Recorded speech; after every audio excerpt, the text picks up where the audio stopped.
बैठ जाओ आराम से, शांति से बैठो फिर बोलूंगी। बहुत समय से इंतजार कर रहे हैं, हम सुबह से चल रहे हैं।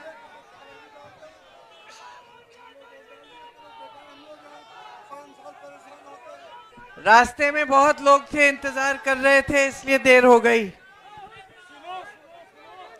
तो देखिए, चुनाव के संदर्भ में आपसे बात करने के लिए यहां आई हूं। इस चुनाव में आपके प्रत्याशी कांग्रेस पार्टी के कौन है? सुना है उनके बारे में? क्या सुना है? बहुत अच्छे नेता हैं, सही है। रायबरेली के राहुल हैं, ठीक है। देखिए, वो इस देश में इकलौते नेता हैं आज के दिन जो 4000 किलोमीटर कन्याकुमारी से कश्मीर तक पैदल चले हैं। पूरे देश में एक तरफ से दूसरी तरफ, फिर मणिपुर से मुंबई चले हैं, सिर्फ आपसे संपर्क करने के लिए, आपकी समस्याओं को सुनने के लिए और आपके बीच आने के लिए। मेरे भाई हैं, इसलिए मैं ये भी बता देती हूँ कि बहुत सच्चे इंसान हैं, सच बोल देते हैं, चाहे किसी को पसंद आए चाहे नहीं आए। कभी कभी मैं भी चिढ़ जाती हूँ, मुझे देखते ही बोलते हैं मोटी हो रही हो, मुझे अच्छा नहीं लगता। मैं कहती हूँ हर चीज पे सच बोलने की जरूरत नहीं है ना?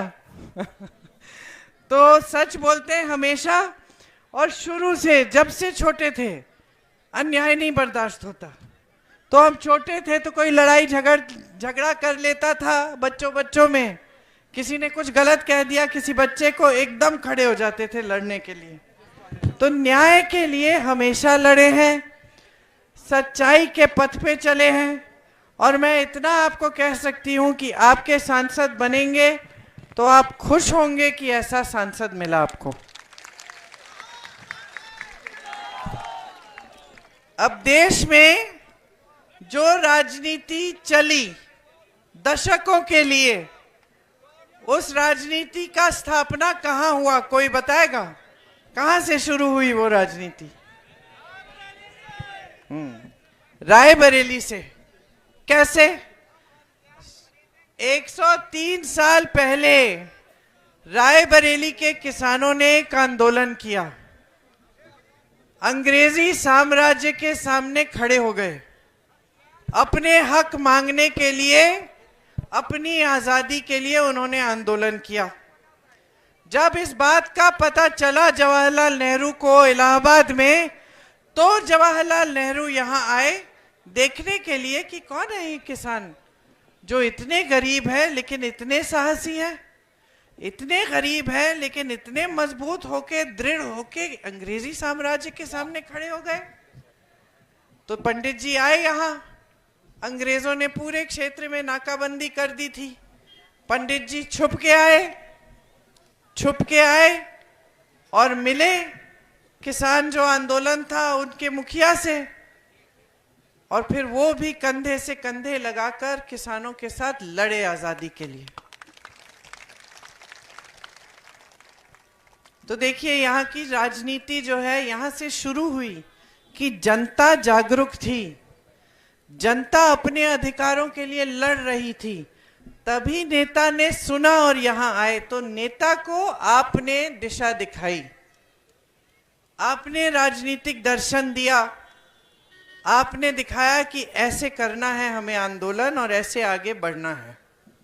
यहाँ के गांव-गांव में जाती हूँ, मुझे स्वतंत्रता सेनानी का परिवार मिलता है, गांव-गांव में है, और गांव-गांव में जाती हूँ तो कांग्रेस का कोई ना कोई मुझे कार्यकर्ता या पुराना कार्यकर्ता मिलता है।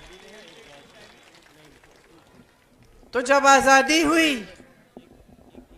इंदिरा जी आपकी सांसद बनी, तो उन्होंने यही परंपरा आगे बढ़ाई और आपने भी यही परंपरा निभाई। इंदिरा जी ने एक बार एक ऐसी नीति एक लागू की जो आपको ठीक नहीं लगी, आपने उनको चुनाव हरा दिया।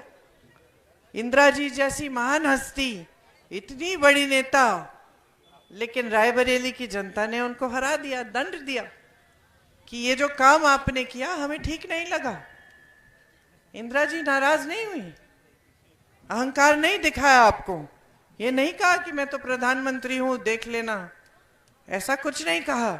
आत्मचिंतन किया, सोचा कि अगर जनता कह रही है तो कुछ हो गया होगा, मैंने कुछ गलती की होगी, और आत्मचिंतन करने के बाद अपनी नीति बदली और यहां फिर से वापस आई तो आपने फिर से हराया, अभी फिर से जिताया। तो इस तरह से आपने इंदिरा जी जैसी बड़ी नेता को भी बताया कि नहीं इंदिरा जी ये बात ठीक नहीं थी, अब आप ठीक रास्ते पे चल रहे हैं, हम आपको पूरा समर्थन दे रहे हैं, है ना। तो आज देश की राजनीति के प्रति आप जागरूक हैं कि नहीं हैं? सदियों से तो यहां जागरूकता की परंपरा रही है, तो आप जागरूक हैं तो एक बात सीधी सीधी समझ लीजिए, मोदी जी की 10 सालों से सरकार है कि नहीं? केंद्र में है और प्रदेश में भी भाजपा की सरकार है। 10 सालों से सरकार है, और जब जब आप टीवी को चालू करते हैं या आप अपने फोन पे देखते हैं, आपको क्या दिखता है?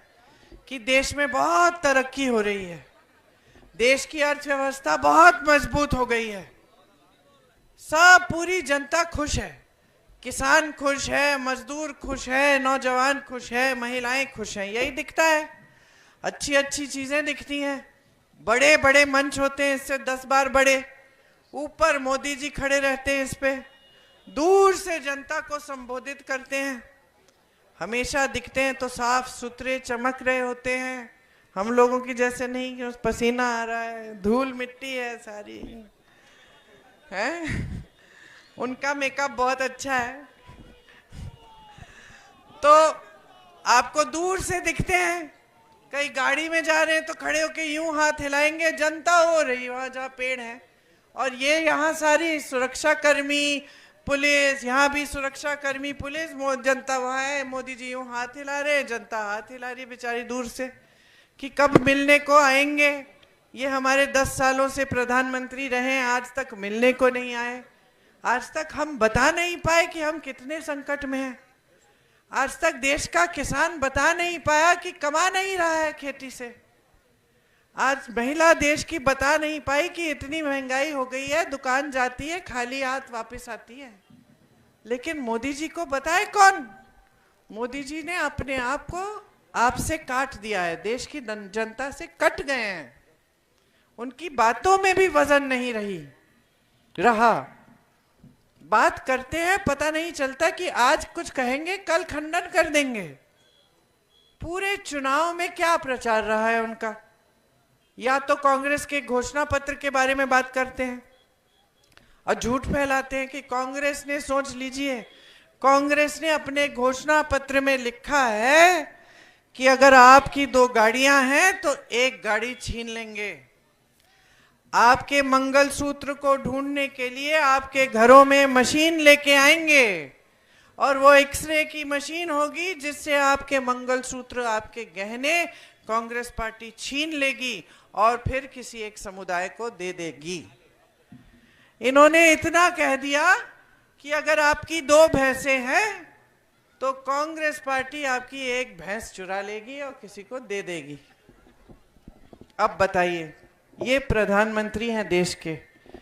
कहाँ जवाहरलाल नेहरू, इंदिरा गांधी, अटल बिहारी वाजपेयी, मनमोहन सिंह जैसे बड़ी बड़ी शख्सियत इस पद को संभाले, और कहाँ मोदी जी इस पद का स्तर ऐसे गिरा रहे हैं कि इतनी भी हिम्मत नहीं है कि जनता के सामने चुनाव के समय आए तो अपने काम की बात करें, जनता के मुद्दों को उठाएं, इतनी भी हिम्मत नहीं है। अपना घोषणा पत्र सुनाते हैं आपको? नहीं, क्योंकि कुछ लिखा ही नहीं है उसमें। क्या करने जा रहे हैं आपके लिए बताते हैं कि उनके राज में इतनी बेरोजगारी क्यों बढ़ गई, कैसे इसको कम करेंगे, महंगाई को कैसे कम करेंगे, कुछ नहीं बताते। ये नया राजनीतिक सिलसिला जो 10 सालों से इस देश में हावी है, इसके नेता सोचते हैं कि धर्म की बात करो, भगवान के नाम पे वोट ले लो, सत्ता ले लो, उसके बाद जनता की समस्याओं को हल करने की जरूरत नहीं है, क्योंकि वोट तो मिलना ही है बहनों और भाइयों। मैं तो घरों में जाती हूँ सबके, मुझे महिलाएं कहती हैं दीदी पानी नहीं है, बिजली नहीं है, महंगाई इतनी है, हम त्योहार आता है घबराहट होती है कि कैसे खरीदेंगे हम सामान, मेहमान आएंगे खाना कैसे बनाएंगे, सड़क की मरम्मत नहीं हुई है, साल हो गए। और मैं पूछती हूँ फिर वोट किसको दे रही हो? विधायक को। क्यों? वो हमारे घर आए थे, दुरदुरिया कराए और कह दिए कि भगवान के नाम पे वचन दो, भगवान के नाम पे हमने वचन दे दिया, और बड़े धार्मिक पार्टी है भाजपा, इसलिए हम उनको दे रहे हैं। तो फिर आप 2 बार उनको दे चुके, और तीसरी बार और देंगे, 5 साल आपके और गवा देंगे ये, क्योंकि ये जानते हैं। मैंने समझाया कि बहन बार बार तुम वोट दे रही हो क्योंकि ये भगवान का नाम ले रहे हैं, या आपको कह रहे हैं कि बड़ी धार्मिक हैं, लेकिन आपका काम नहीं कर रहे हैं, तो विधायक तो अब आते भी नहीं है, वो तो चुनाव के समय आएंगे, वही धर्म की बातें वोट ले लेंगे, और उनको ये नहीं लग रहा है कि आपके लिए कुछ करना है। तो अगर उनको ये लगेगा नहीं तो काम ही बंद हो जाएगा, तो यही हो रहा है। तो सोची, कहीं ठीक बात कह रही हो आप। मैंने कहा कि इतने बड़े बड़े नेता रहे हैं, अपने संसदीय क्षेत्र में जाते हैं, काम के नाम पे वोट मांगते हैं, भगवान के नाम पे नहीं मांगते। कौन से भगवान कहते हैं कि इस पार्टी को दो, उस पार्टी को दो? को सदस्यता कर रखी है किसी पार्टी की भगवान ने? भगवान तो यही कहते हैं कि सच्चा जीवन जीवन अपने जीवन में सच्चाई से जियो, ईमानदारी से काम करो, सबसे अच्छा व्यवहार रखो, सबको खुश रखो, खुद खुश रहो। सारे संत, सारे महात्मा, सारे गुरु, सारे धर्म, सारे भगवान, सबने यही कहा है। किसी ने कभी ऐसा नहीं कहा कि इस पार्टी को दो, उस पार्टी को दो। यही कहा है कि जो सच्चे हैं उन्हीं को आगे बढ़ाओ। तो आपका इस्तेमाल हो रहा है, धर्म के नाम पर आपसे सत्ता ली जा रही है, सत्ता ले लेते हैं, आपको भूल जाते हैं। आपको मालूम है कि आज के दिन जहां कांग्रेस की सरकार है, वहां हर गरीब परिवार के जो सबसे बड़ी महिला है उसको 2000 रुपए मिल रहे हैं। कर्नाटका में, तेलंगाना में हर महीने मिल रहे हैं। आपको मालूम है कि बस की यात्रा मुफ्त कर रही हैं बहनें कर्नाटका में। कि ये जो आवारा पशु की समस्या है जिससे आप जूझ रहे हैं, जिसको हल करने के लिए मोदी जी की सरकार ने कुछ नहीं किया, हमारी छत्तीसगढ़ की सरकार ने बढ़िया गौशालाएं बनाई, गोबर खरीदी, आपको आपके स्वयं सेवा समूह जोड़ दिए गौशालाओं के साथ, और आपको रोजगार भी मिला। गोबर खरीदी जनता से, गोबर से गोबर गैस बनाया, आपको सुविधा मिली, जानवरों का देखभाल हुआ, अच्छी अच्छी गौशालाएं बन गई, सब खुश, समस्या हल की। आपको मालूम है कि छत्तीसगढ़, राजस्थान और मध्य प्रदेश में जब हमारी सरकार थी, हमने किसानों के कर्ज माफ किए, मालूम है? आपको मालूम है कि राजस्थान में जब हमारी सरकार रही 6 महीनों पहले, हमने 25 लाख का बीमा सिर्फ स्वास्थ्य सेवाओं के लिए किया। हर गरीब परिवार को जितना भी इलाज करना था, कैंसर का इलाज, हार्ट का ऑपरेशन, ब्रेन की सर्जरी, 25 लाख के अंदर अंदर था, तो सरकार पूरे पैसे दे रही थी, 1 पैसा नहीं देना पड़ा। ये हमारी नीतियां हैं।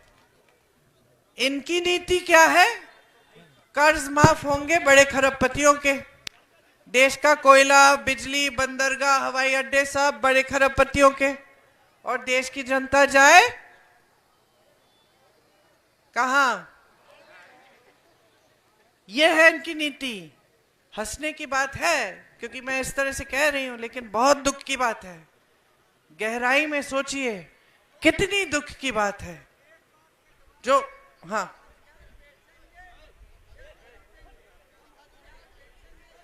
अब ये तो आपने बहुत ही बड़ा गंभीर सवाल कर लिया है, इसका बाद में मैं जवाब दूंगी। किससे?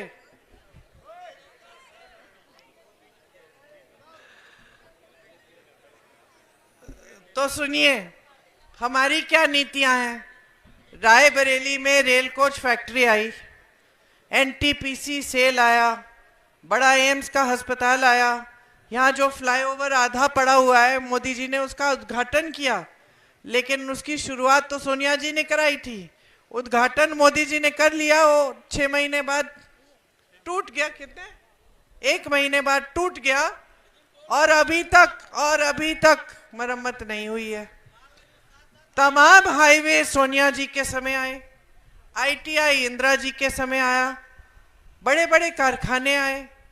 हमने नीति क्या बनाई कि गांव का विकास करेंगे और बड़े बड़े कारखाने लाकर अर्थव्यवस्था को मजबूत बनाएंगे। तो शुरू में ये हुआ कि भाई रेल कोच आ गया, लेकिन इसमें नौकरी तो बाहर के लोग ले रहे हैं। फिर हमने यहाँ की नौकरी भी बढ़ाई और यहाँ के जनता को पता चला कि नहीं, हमें भी मिल रही है। उसके अलावा उनको पता चला कि इस कारखाने के यहाँ आने से कितनी अर्थव्यवस्था मजबूत हो रही है। मतलब कारखाना आया, छोटे अस्पताल खुल गए, दुकानें खुल गई और ऐसे बिजनेस खुल गए जो उस कारखाने की मदद करते थे, तो सारी जनता मजबूत हुई। हमने गांव को मजबूत कैसे किया? मेरे पिताजी पंचायती राज लाए। पंचायती राज की सोच क्या थी कि पंचायतों को, गांव को मजबूत करेंगे, जो राशि है वो सीधी गांव में आएगी, गांव वाले और प्रधान तय करें कि कहां पे पैसा डालना है, क्या विकास करना है। तो पंचायती राज आया। आज क्या स्थिति है? यहाँ के जो भाजपा के प्रत्याशी हैं क्या करते हैं? जमीनें छीनते हैं आपकी। इंदिरा जी ने पट्टे दिए, ये जमीन छीनने में लगे हुए हैं। प्रधानों को हमने स्वतंत्रता दी कि प्रधान मजबूत बनेगा, आपके गांव में विकास कराएगा, स्वतंत्र निर्णय लेगा, लोकतंत्र मजबूत होगा, गांव मजबूत होगा। ये क्या करते हैं? प्रधानों पे रोज रोज दबाव डाल रहे हैं। अब चुनाव है, पूरा दबाव डाल रखे हैं प्रधानों पे, कोटेदारों पे। यूपी में बेचारा कोटेदार कमाता ही क्या है? 90 रुपए कमाता है, उसमें से भी अधिकारी थोड़ा बहुत ले लेते हैं। बाकी प्रदेशों में 200-200 कम से कम थोड़ी तो कमाई हो जाती है, यहाँ तो उतनी भी नहीं हो रही है। फिर भी इस पे दबाव डालोगे आप, प्रताड़ित करोगे, धमकाओगे, डराओगे, प्रधान को कह दोगे तुम निर्णय नहीं ले सकते, मैं लूंगा। कैसी राजनीति है ये? कोई सवाल उठाता है, कोई कुछ प्रचार कर लेता है कि हमें ये नहीं पसंद, या कोई आंदोलन कर लेता है छोटा मोटा अपना, तो पिटाई हो जाती है, मारपीट हो जाती है, मुकदमे डाल देते हैं तमाम लोगों पे। मतलब उन्होंने ये पूरी अपनी राजनीति जो है आतंक फैलाने के लिए की है। और यहाँ की जो राजनीतिक परंपरा रही है वो सेवा की रही है। इंदिरा जी रही, सोनिया जी रही, सेवा की आपकी। आपकी कोई समस्या होती तो हमारा कर्तव्य है कि हम उसको सुलझाएं, आपके पास आए। यहाँ तो उल्टा हो रहा है। यहाँ इन प्रत्याशी के पांचों भाई आतंक फैला रहे हैं। तो आपको कैसी राजनीति चाहिए, ये आप तय करिए। हम कुछ गारंटी लाए हैं इस चुनाव में। महिलाओं के लिए हम कह रहे हैं आपके खातों में 8,500 रुपए हर महीने डालेंगे। इस पर्चे पे भी लिखा है, हमने करके दिखाया है अपने प्रदेशों में, हम देश भर में करेंगे। आपके लिए हम कह रहे हैं कि आशा बहुएं, मिड डे मील की बहनें और जो आंगनवाड़ी की बहनें हैं, आपके मानदेय के लिए हम दुगनी राशि भेजेंगे केंद्र से, दुगना मानदेय करेंगे। सरकारी रोजगार जितने भी हैं उसमें आधे महिलाओं को मिलेंगे पहले के आरक्षण के तहत। हम कह रहे हैं कि खेती से कमाई आपकी फिर से शुरू कराएंगे। जीएसटी खेती के सामानों से हटा देंगे। कर्ज माफी के लिए स्थायी आयोग बनाएंगे, जिससे जब जब कर्ज में है, संकट में है, आपको मदद मिलेगी। आपका जो भुगतान है 30 दिन के अंदर अंदर पूरा भुगतान करके दिखाएंगे।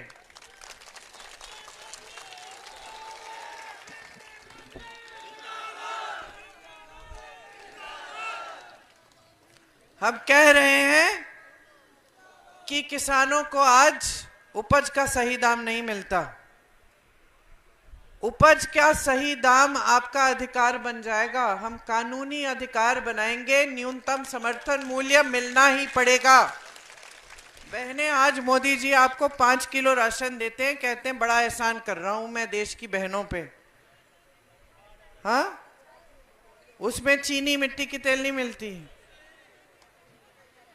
जानवर चरा जा रहा है, राशन को भी। अच्छा, मोदी जी ने अपनी फोटो चिपका दी, कह दिया कि हम 5 किलो राशन दे रहे हैं। आपको मालूम है क्यों मिल रहा है ये राशन? सच्चाई क्या है?